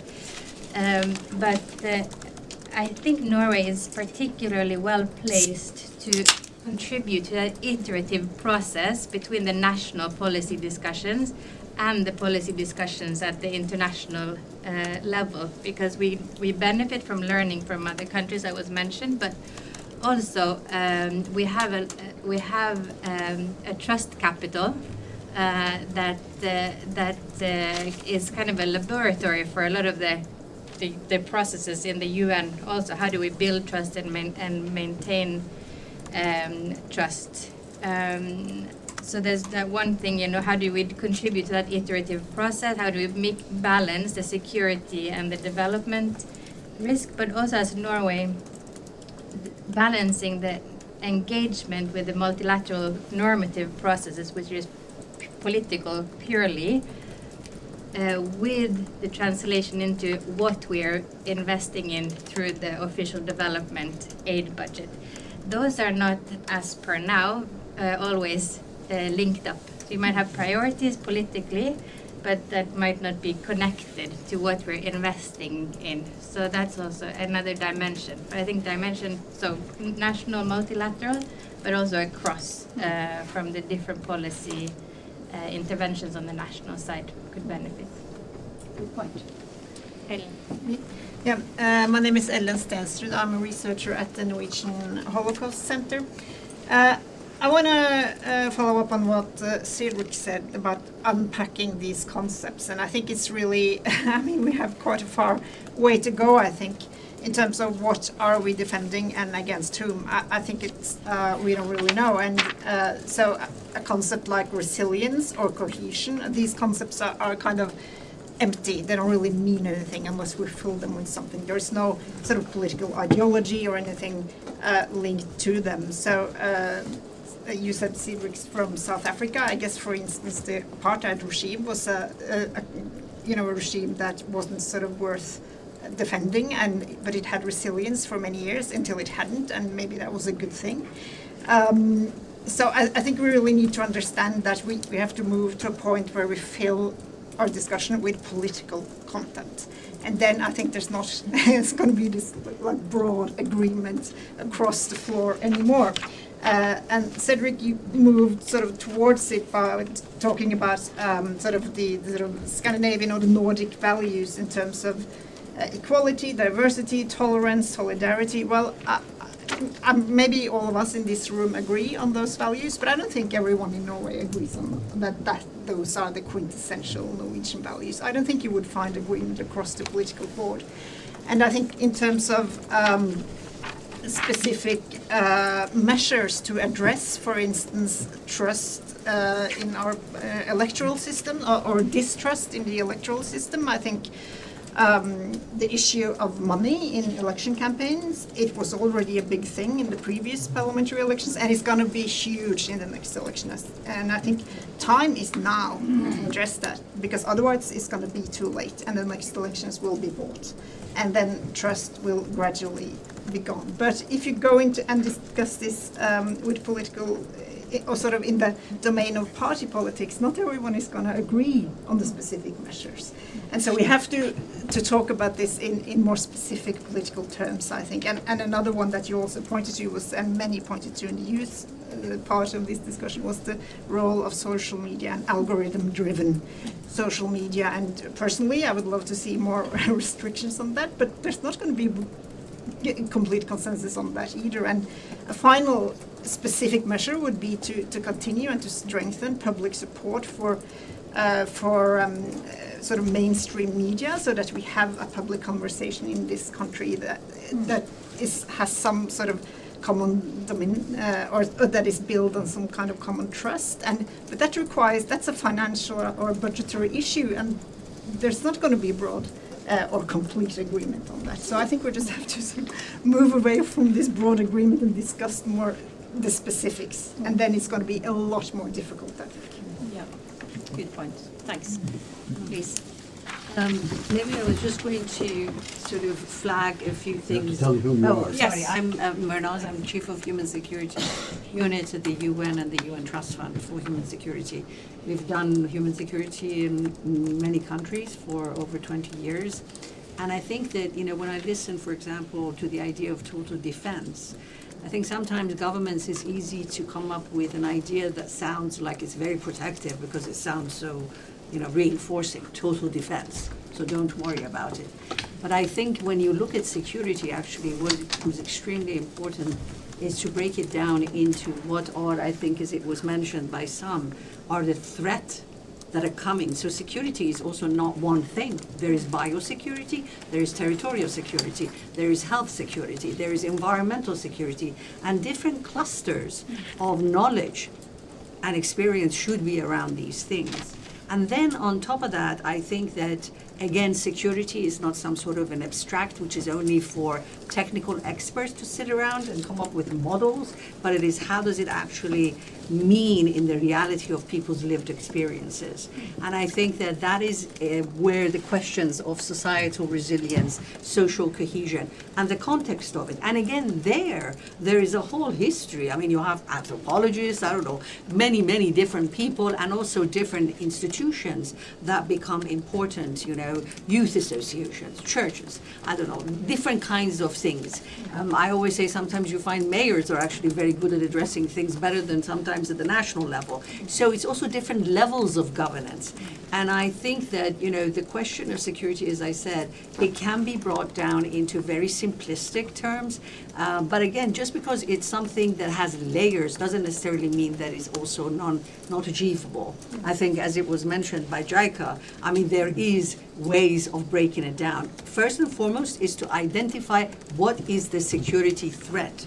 Then it is to look at the different domains in which it impacts people. What are the root causes? Who are the entities? Both, so mapping. Who are the entities from the government, from the academia, international, global? What are also, you know, we have this sort of a triangle where we look at global, regional, national, local threat drivers.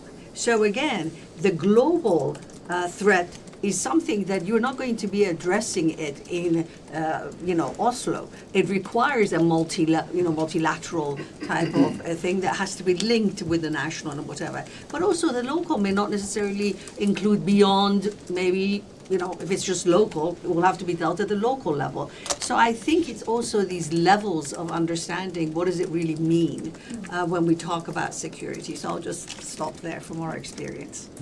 Thank you so much. So we have to draw a line, but I have two more who've asked for the floor, and then two quick comments there. But so first John, and then the woman next to John, please. John Karlsrud, I'm a research professor here at NUPI, and I'm a co-leader of the Ukraine Center here. So two thoughts came to mind. One is that we kind of say Norway is an inclusive society, etc. But you have like an example, for example, of the revised security clearance regime that basically works like an exclusion engine across public institutions and the military service, because there are, you know, first, second, third generation immigrants who are not given security clearance and thus cannot serve in lots of roles across society. So I think that's just a food for thought.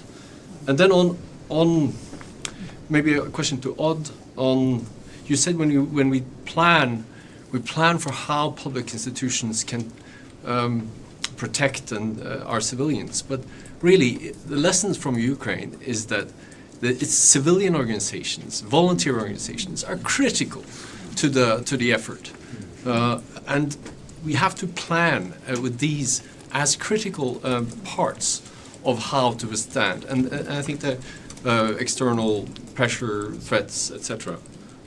So just that's it's critical to our societal resistance to be mindful of their role, I think.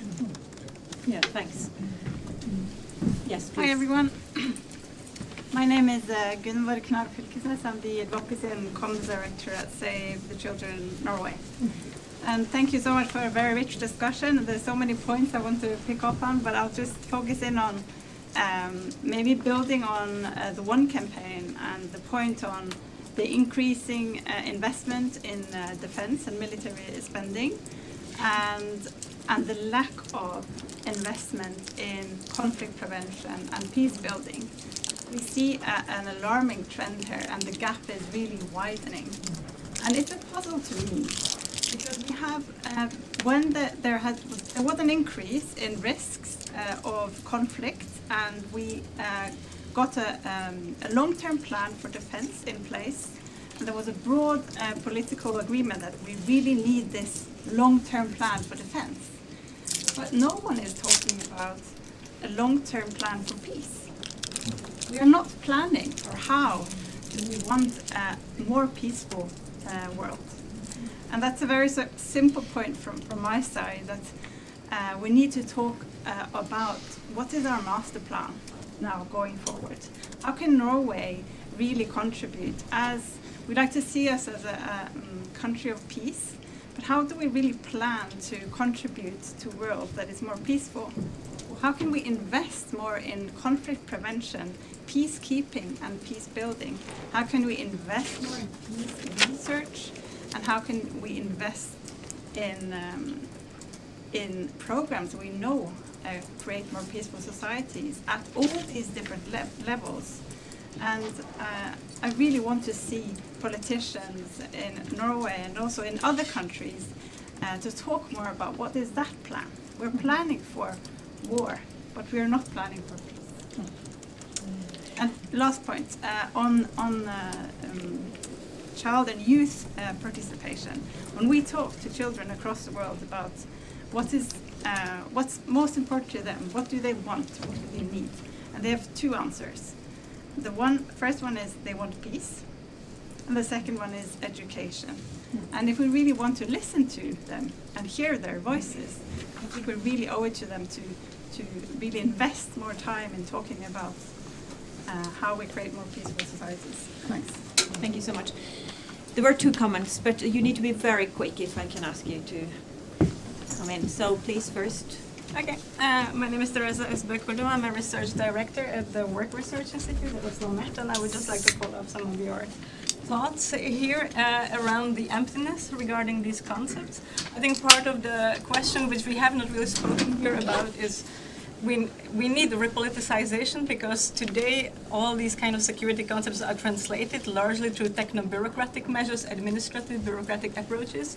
We have the positive state, the military, but we also have the regulatory security state. The regulatory security state operates through security compliance. It has generated an enormous market in private security consulting, which kind of presents you with all sorts of tools to react to threats and risks and exaggerate threats and risks, but it's kind of an anti-politics, technocratic anti-politics. It doesn't ask what do we want, it wants to just secure itself. So we need terribly a discussion about what is it that we want to achieve, what security should mean, and for whom, and there is a huge difference between national security approaches, human security, total defense, resilience, preparedness. Those are very different concepts. Conceptually, they have very different backgrounds, and we just put them together and think we can have some kind of techno-bureaucratic, preferably AI-driven solution to secure ourselves. So I think this is where we need to start discussing and repoliticizing, like you were saying. Thank you.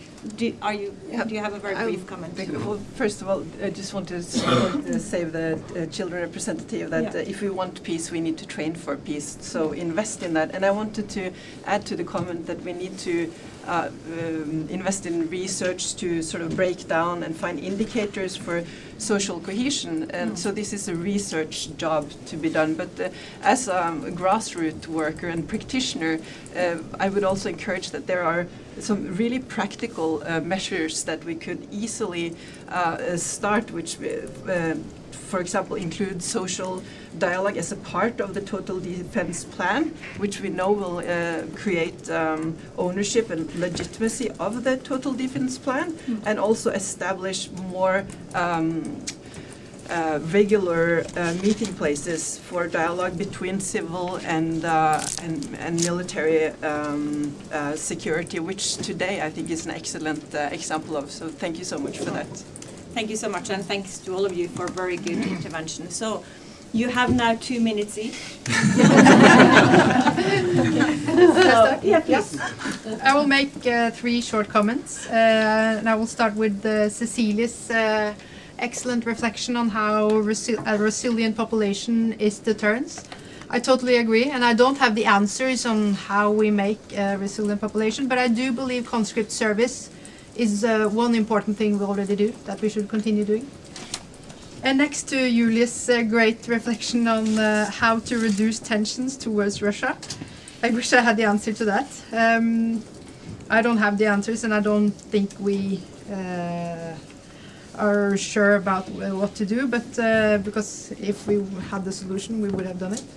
But I would like to make one reflection about the balance between deterrence and reassurance. That has been an active policy in Norway for many years towards Russia. It means that we're going to deter them, but we're also going to reassure them, calm down, try to not escalate. And we have talked less about reassurance the last couple of years since the invasion of Ukraine, but that's still an active policy from the Norwegian government.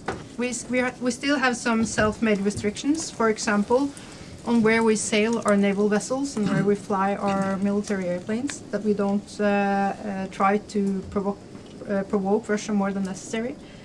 But how to reduce tensions towards Russia, that's an important question that we need to talk more about, and I think you're better answering that than I am. And the last point I want to make a comment about is the excellent reflection from first row about how security is not just one thing. That's a very interesting reflection. And on when we talk about the total defense concept in Norway, I think it's important to say that the total defense is not with the capital T. It's not an organization. We don't have an operational commander. It's not set structures. It's just an idea more than an organization, which and your point that we think we have the solution, but will it work in reality? I think that's one of the blind spots we need to work further on with the organizations and the relations between all the actors of the total defense system. So, yes, thank you so much. Please. Thank you. I wanted to start on the point about how do we bring the international experience that we have in Norway into the sort of national planning that we're now doing, and I think there's a huge potential. And I think one of the reasons we're not sort of exploring that potential right now is that IHL, for example, has been a matter of the MFA, you know? So now that we're starting to plan how we're gonna deal with IHL violations in Norway, for example, that knowledge, it's not in the Justice Department or in my agency. So I think all of that effort that Norway's been doing abroad with the Safe Schools declarations, Women, Peace and Security Agenda, EVIPA, for example, we haven't started to think about how we're going to protect schools in Norway. How are we going to deal with urban warfare in Norway? How are we going to integrate the Women, Peace and Security Agenda into our plans at a national level? We're starting, but I think there's a huge potential to also use the practitioner that Norway, the practitioners that have worked abroad. And we are doing it now. We're leaning heavily on the Red Cross, for example, when we develop our plans for civil defense and civil protection, trying to integrate experiences from Ukraine, for example. Also to the point from Priyo about how do we protect the needs of different groups of society. And I think that's an excellent point. That's also something we're looking into now. So how are we going to address pre-existing vulnerabilities and how is that going to act out in a war in Norway? I think we're just starting to scratch the surface, but I would also point out that I don't see a lot of research in Norway on those topics. We have a lot of research on total defense from a military point of view, but we don't have any institutes on research from my field. There's no institutes that research specifically on civil defense and civil protection. So we don't have those voices, I think, in the social discussions either. And then lastly, to Julia's point, I do think one of the things we have to do nationally and that we're trying to do is to be clearer about what roles different people have and different functions have in terms of who is a combatant, what's a military function, and what's going to be in war as well, a purely civil functions. And I think we have a way to go there, and it's hard because the whole rationale behind the total defense concept is quite economically. We have so few resources in this country that we have to have a lot of dual use. But that dual use also conflicts with our responsibility in IHL to make it clear to our adversary who's going to be a civil function and a civil person anymore, and who's a combatant and a legal target. And then to a variety of points, if we're preparing for the right crisis, I don't know. And I think as well on that point, there's a lot more research to be done and try to be a bit more concrete, as several people has also talked about, developing indicators, for example, for trust, for cohesion. We've tried through our scenario analysis of different crises in Norway to also assess, for example, psychological reactions in the population in different scenarios. But it's very hard to come up with concrete answers to that if you compare it to, for example, the number of deaths or number of injuries, which is much more easy to assess. Thank you. Eirik. Great. A lot of points have been brought up today, but are there any economists here? Not too many. Usually in these crowds, I feel like everyone just asks for more money and more investments that haven't been touched much upon. I heard some people being concerned that the future will be worse than the present.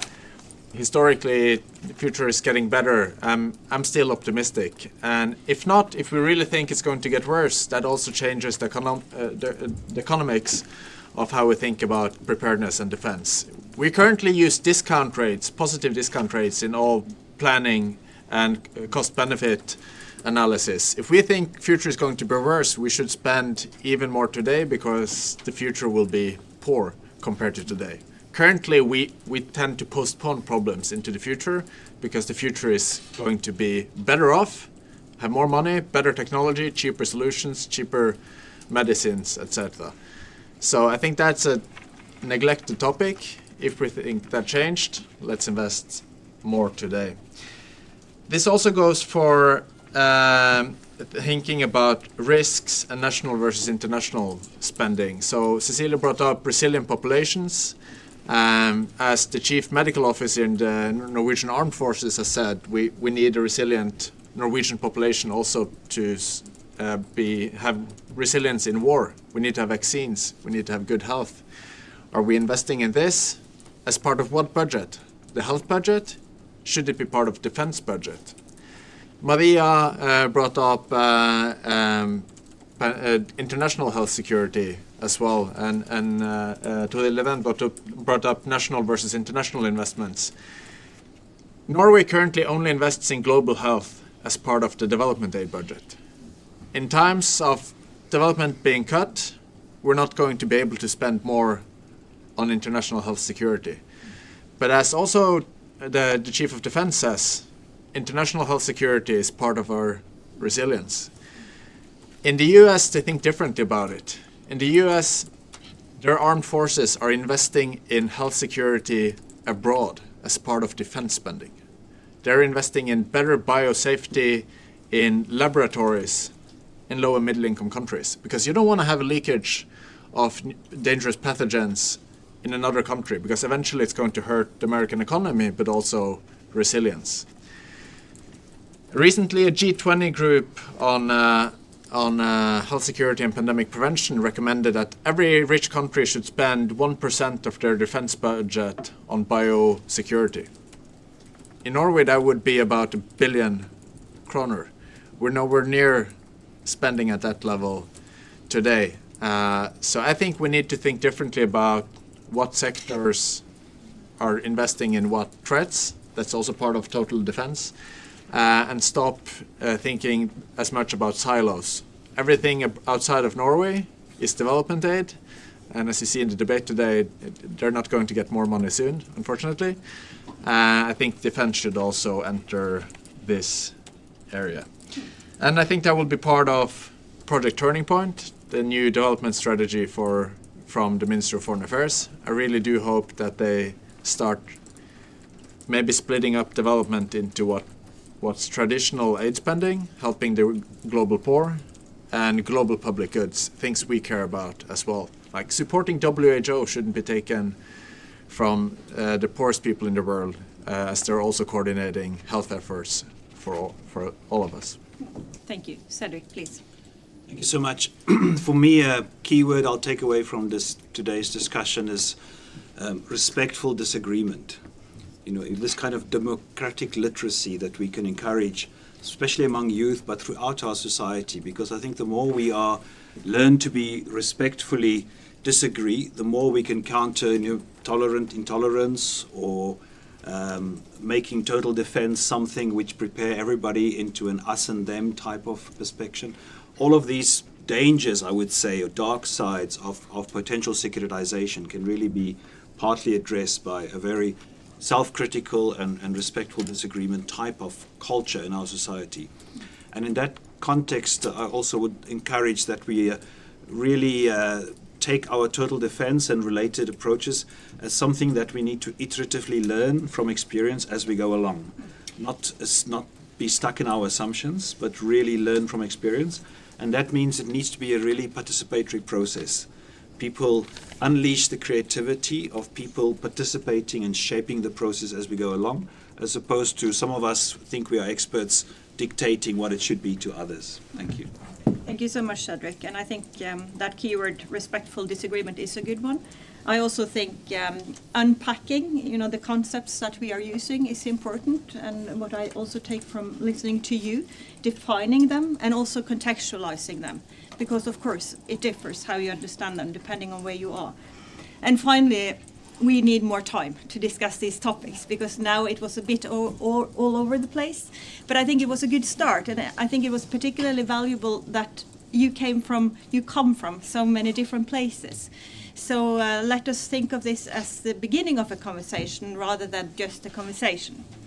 So with that, let me end this by warmly thanking our panelists for contributing to this discussion, but also to all of you here in the room for your active participation and thoughtful contributions. I also want to thank the people following us online. And let me also thank the organizers of this event. So first and foremost, Knut Vollebæk in the UN, Cedric de Koning from NUPI, and also Florian Krampe from SIPRI, and Anne-Sophie and Alejandra from SIPRI who took notes during this event. Thank you so much for this. And please help me if there is somebody else I should mention. I just really want to recognize Julie and Ingvild. Yes. Did a lot of the preparation. Yes, and thank you. Of course, we also have Claire from SIPRI, who is leading this effort from the SIPRI side. Yes, so thank you for adding that. And now I would like to just invite you all to a light reception just outside here, and also join us all in a big hand of applause. Yes.